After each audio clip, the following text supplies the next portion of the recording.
Welcome back to Data Center News Asia. James, you've managed to clear out of the loud room. There was some serious percussion going on just now. Yeah, well, it's International Friendship Day, so my son is going to school an hour later than usual, which means we've got an hour more noise in the morning. What a treat. Parenthood sounds like a dream.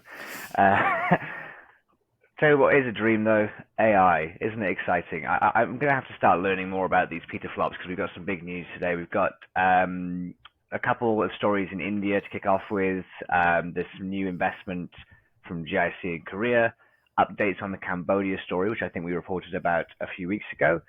Then we've got news from Google and Microsoft, and people will want to stick around to the end because we do have some then updates on the new hype craze of AI investment in data centers, which I'm sure everyone's excited for. Yes, well, we're kicking off in India, right? Let's kick off in India. This is the DRT story with Reliance Industries. Do you want to talk us through it? Yeah, so Digital Realty had previously set up a joint venture with Brookfield, so this became known as BAM Digital Realty.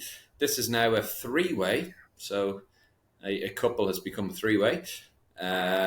Digital Realty, Brookfield, and Reliance Geo, I'm not sure how you say it, have come together to create a high quality, highly connected, and scalable data center business in India. And the new company can be called Digital Connexion, with the tagline a Brookfield Geo plus Digital Realty Company. A Brookfield Geo Interesting. and Digital Realty Company, I should say. What an interesting sounding thruple. But Geo is the one of the competitors to the to Bharti Airtel. They're one of the bigger carriers in India as well, I think. So this is probably involved in Digital Realty's general connectivity play that they've been doing globally, improving a lot of that part of their business around the world. Um, this is is this because they already have some sites that are under development. So will this joint venture or this thruple be taking over those, or is this just for new developments? No, so this is going to absorb them. So the Chennai facility, that's due for completion or due for the first stage at the end of this year, and then the site they bought in Mumbai and will be developing shortly. This is going to get rolled up into this, so it's going to be as I understand, an even 33% across the board, and the deal is looking like it will close in the next 3 months. So to answer your question, yes, BAM Digital Realty essentially is taking on a new partner. Excellent. Well, that's an exciting power play for India. That's one of the biggest carriers with one of the biggest global data center operators and one of the biggest infrastructure funds in the world. So I'm sure we'll expect plenty more news out of this particular thruple. The other India story we had was Sify raising money from Kotak. Yeah. So Sify have announced that they're going to be taking on $70 million or 6 billion rupees. Kotak closed their data center fund in Q1. I think it was February, probably we reported on that. They've already actually pumped in 135 million US in 2021 to Sify. So they obviously know the Sify management team well, and are happy to back them again with this second round. Sify have got obviously a pretty big footprint across India, and maybe Rhys, you'll do your magic with some graphics and show the audience exactly what they have. But this is just to build out additional capacity, essentially. Actually, yes, because Sify is, from what I could find, they're a technology company, obviously, but I think they have a cloud product and they have other software offerings as well. But they are, I think it's co-location data centers they're building as well. Yeah, exactly. Okay. And Korea, this was GIC looking to raise funding here, not insubstantial. $700 million was the quoted amount. Goyang City, I haven't actually been back to Korea since last year. James, you're going fairly soon. This is a little bit further out of Seoul, though, to where we usually go.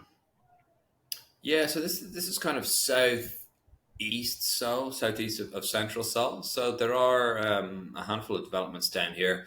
It's still kind of, I suppose, on that band which stretches from northwest Seoul down to southeast Seoul. That's the cloud regions kind of going a diagonal line, both Microsoft and AWS. So it's still kind of in that space.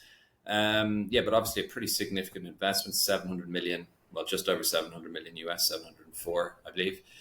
This is Mm. completely separate to the investments they have with Equinix by the Xscale partner, which are kind of more to the north, to the northwest of the city, I suppose you would call it. So independent of those two, and they have a target date of 2026 to get this facility up Yeah, I was or going to say running. about So the X scale facilities. So GIC is placing its bets on multiple parties in Korea. They didn't name the party in the press release. We have some speculation on who the Korean asset management company is, but yeah, this is a local player that is officially unnamed. yes, well, like you said, we don't speculate here. We've heard things, but we're not going to report them right now. Fair enough. Well, let's jet off to Cambodia then, where we've got some I guess some more official stuff to report. So this is the facility that we were talking about when it was announced. No, Um, I think this is a separate facility. oh, is it? Okay. I am wrong, but this was a groundbreaking, so I assume it's been in the works for a little while. Um, yeah, it says a new national data center from the government. There's not any collaborating companies named in the story. No, so yeah, I think this is basically a government facility. It's going into Phnom Penh. It's a modest enough investment, $30 million for a 12-story building. I'm not sure exactly on Cambodian build cost, but I'd imagine this equates to kind of 3 to 5 megawatts, I guess. Yeah, looking to get this up and running by 2025, and apparently they're looking for Tier 4 certification. Mm. Interesting. Yeah, because the one that we previously reported was the confusingly named Byte DC, which I understand DC Byte are not an investor in. No, not in this particular case, no. So, well, Cambodia, one to watch, as you always say. Let's see what's what pops up in Phnom Penh. Um, do you want to talk us through the results from Alphabet and Microsoft? I was reading the Alphabet ones. I didn't actually have time to go through the Microsoft ones, but the share price has been buoyed quite significantly on the back of news of both AI and cloud growth, which are, as we know, one is the current driver of data center growth globally, and the other is the prospective future driver. Yeah, so I went through both. Like, they're obviously the calls are obviously pretty long, and the transcripts are also very long. So I tried to pull out the key elements of both. So starting with Alphabet or Google, they reported cloud division revenues up 28%, which is obviously positive. $8 billion in revenue now.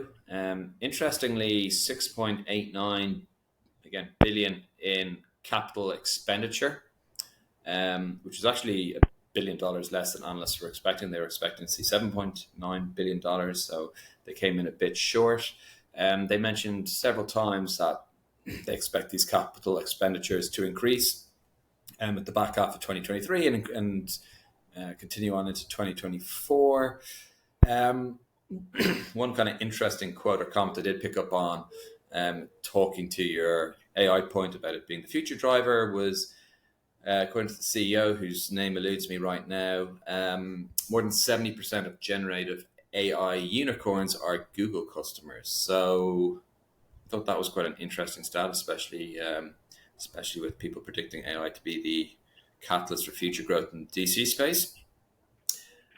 Very swiftly onto Google. So they report things slightly differently to Google or Alphabet, so can't really compare like for like. But they announced capital expenditure of 10.7 billion, so slightly more.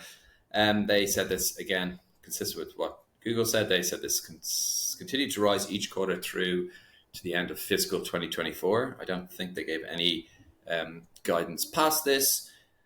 One of the issues they're having, which again was cited by them, but also was cited by, or has been cited by the other cloud providers, is struggling to get the necessary number of NVIDIA PDUs, or sorry, GPUs, which is required for their high intensity workloads.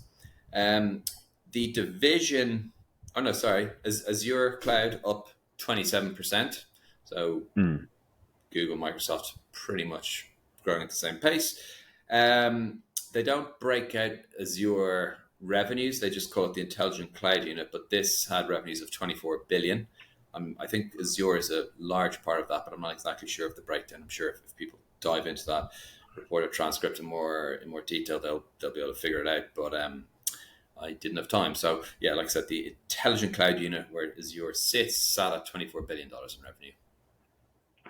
Whereas Google Cloud is that's up 6.228 billion. So although it's a similar percentage increase, it seems that the dominance that Microsoft and I haven't seen an announcement from AWS yet, and they tend to be a bit. Well, they're quite transparent on some of the graphs, but they don't go the long course about AWS revenues as much. But yeah, it seems that the dynamics between the three hasn't shifted too much, but there's overall growth for everyone. It looks like. Yeah, I think that's a fair enough comment. Yeah. Um, well, whilst we're looking at these numbers being buoyed by AI, the other topic that had come up this week as well. So Japan, and this is also related to Microsoft. So Microsoft have said that they will be providing artificial intelligence technology to the Japanese government.